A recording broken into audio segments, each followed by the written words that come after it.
I've come to the realization that I just flat out do not like my wife anymore. It isn't a rough patch or something that I will work through. She is simply a person that I do not enjoy being around.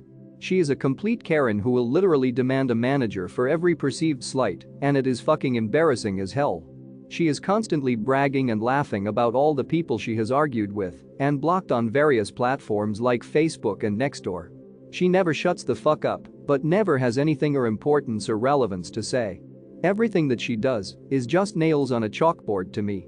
But I couldn't imagine only spending half the amount of time with my kids. There is absolutely no way I could live with that. So I will just keep going pretending that I love her and am some devoted husband so I can try and set a good example for my kids and spend as much time with them as possible. We've been together almost 3 years. We live together. I support us 100%. In the time we've been together, he's worked maybe 2 months.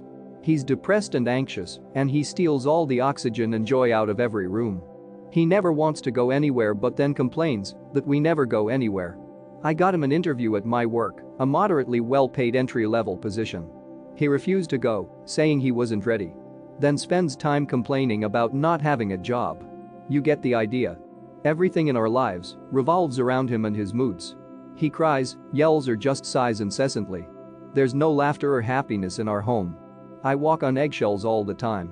I dread coming home from work. He grabbed me a few days ago and shook me so hard I'm bruised on my upper arms. The apartment is in my name, but he literally has nowhere to go because he has no friends and he refuses to contact his family.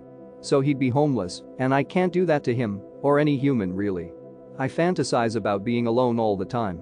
Like only cooking or shopping or doing anything just for myself. It would be incredible to be able to breathe again.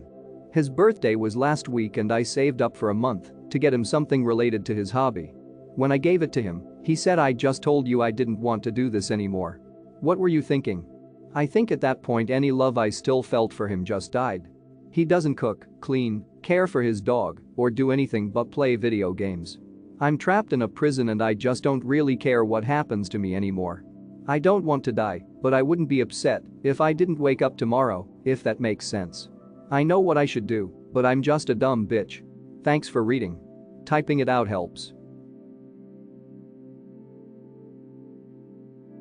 I reject a lot of the people who I want to sleep with just because I'm not willing to kiss them.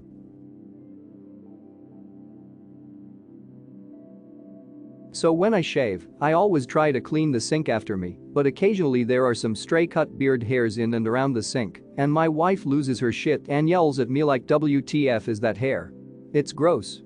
Why can't you clean it up?" On the flip side, when the shower is clogged with a shit ton of drain hair from my wife's head, I'm the one who has to clean it out because it's disgusting to her. Not only that, the shower always has stray long hairs sticking to the shower door and wall, yet for some reason, it's okay to leave it like that. Any other guys have to deal with this?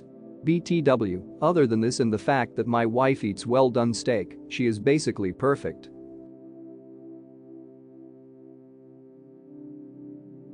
So the story behind this voicemail, I bought a little painting from an old lady a few years back and gave her some extra money for a tip. She was shocked and told me I shouldn't do that, but I insisted. So she insisted she goes and buys the painting a frame. It took a few days, and I'd go back to the place to see if she had gotten it done, and her husband would be there and would update me. I left my number to make things easier, and I get a call from her one night, and the voicemail goes a little like this: "Hi honey, I was out and realized it was dark, and I can't drive after dark, so I went home. I'm so sorry. I will have the frame tomorrow. I'm so sorry. I love you. I apologize again. Take care." She ended up also getting me a cute Christmas card to go with it. I lost all of my grandparents years ago, so having that voicemail is just kind of nice. Edit, thank you so much for the gold. It's my first time getting an award, and it made my day. They'll never see me again, so I have no shame. The turnover rate at this job is so high. Lots of weird motherfuckers come through here, and I'm one of them, lol. Edit, believe it or not, my supervisor caught me watching furry porn on my phone while I was running the machine a few days ago. When he saw the picture he was like, "Hey, nice," and he smiled really big and started making hip thrust motions. True story. Edit 2. I showed two people who I was kinda cool with. I work in a hot dirty shop with a bunch of dudes by the way. The first guy said WTF and laughed. The other guy said oh that's hot. Edit 3. I should also mention some guy at this job liked to show us graphic videos of people getting injured or killed in freak accidents while on our lunch break, which is arguably more disturbing than some cartoon animals with titties.